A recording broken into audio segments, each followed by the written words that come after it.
Ya, baik.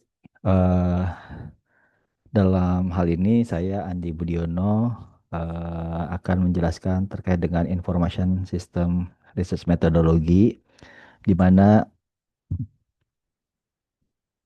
eh, terkait dengan metodologi itu sendiri menjadi pondasi riset ya, sistem informasi yang kredibel, di mana riset sistem informasi memiliki karakteristik berupa sosioteknis, bukan sekadar tentang teknologi ya, tapi terkait dengan interaksi antara manusia, organisasi, dan proses bisnis. Di sini terlihat triangle antara manusia, organisasi, dan teknologi merupakan jembatan yang menghubungkan pertanyaan riset dengan jawaban yang ilmiah dan terstruktur. Metodologi yang tepat memastikan validitas data, ketajaman analisis, dan kesimpulan. Baik, eh, ada 5 pilar utama dalam merancang metodologi. Pertama, pendahuluan, kemudian sampling. Nah, di mana pendahuluan di sini adalah mengapa desain penelitian ini dipilih, kemudian sampling siapa atau apa yang diteliti, bagaimana partisipan atau objek studi dipilih, memastikan representasi yang valid.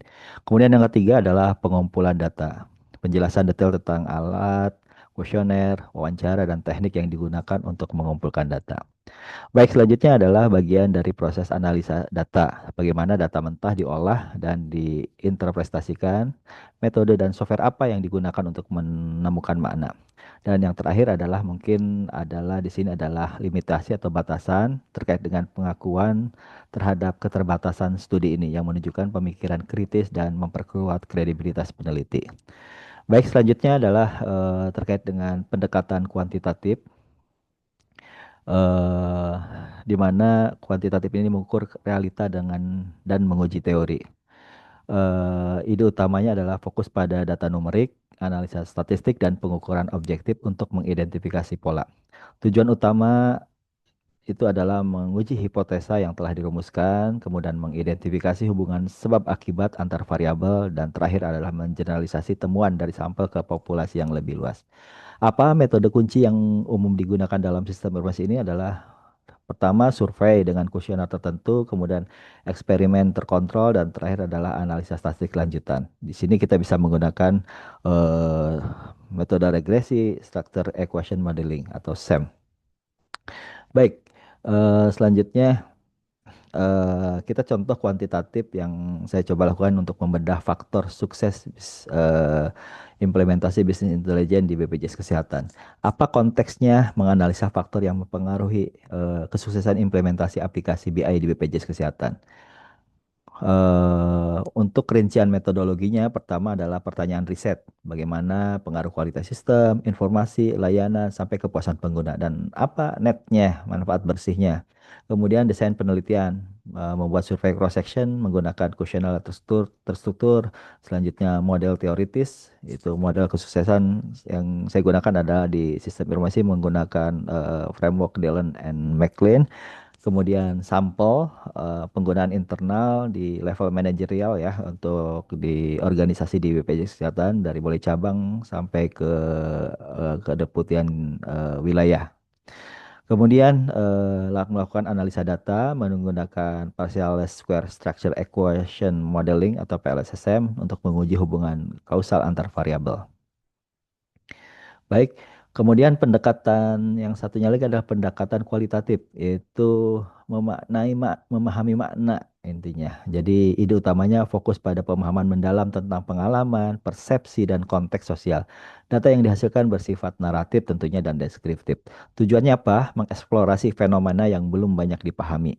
Kemudian membangun teori dari bawah ke atas, kemudian mendapatkan wawasan yang kaya dan mendalam tentunya tentang mengapa dibalik suatu perilaku. Apa yang menjadi metode kuncinya? Yaitu dengan melakukan studi kasus mendalam, wawancara eh, sampai atau lebih mendalam, kemudian etnografi dan analisa tematik. Oke, selanjutnya contoh kualitatif mungkin di perspektif yang lain ya pada kasus bisnis intelijen di BPJS Kesehatan yang sebagai contoh kami yaitu dashboardnya ada, datanya lengkap.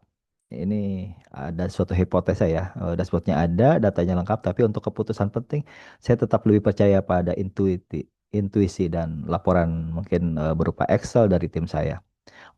Nah, hipotesa ini kita harus skenariokan. Data kuantitatif memberitahu kita faktor apa yang berpengaruh. Tapi bagaimana jika kita ingin memahami mengapa sebagian manajer sangat mengandalkan dashboard BI, sementara yang lain resisten. Itu contoh hipotesanya. Kemudian bagaimana merancang metodologi kualitatifnya, membuat pertanyaan riset, kemudian tentunya juga desain penelitian, membuat sampel, dan menganalisa data.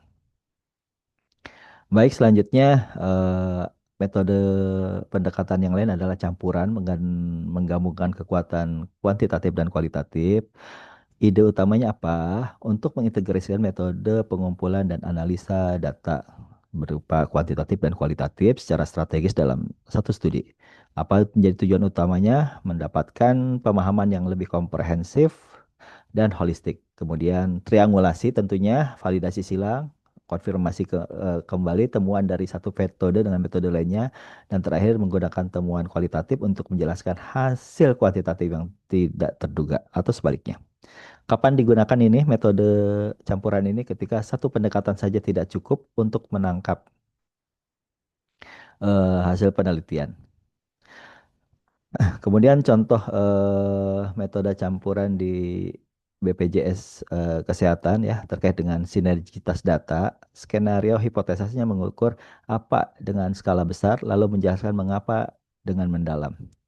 Pertama, tahap kuantitatif, kemudian dengan tahapannya, kemudian ditindaklanjuti karena ada hasil anomali. Nah, tindak lanjutnya dengan data kualitatif.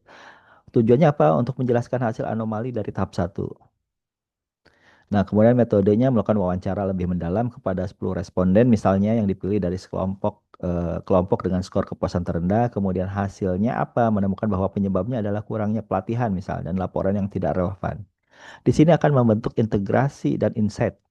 Pemahaman yang holistik tentunya masalahnya bukan teknis, tetapi ada kesenjangan antara sistem dan kebutuhan kerja pengguna.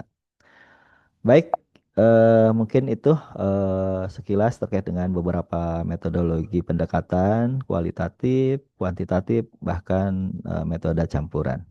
Demikian kurang lebihnya. Terima kasih. Selamat malam.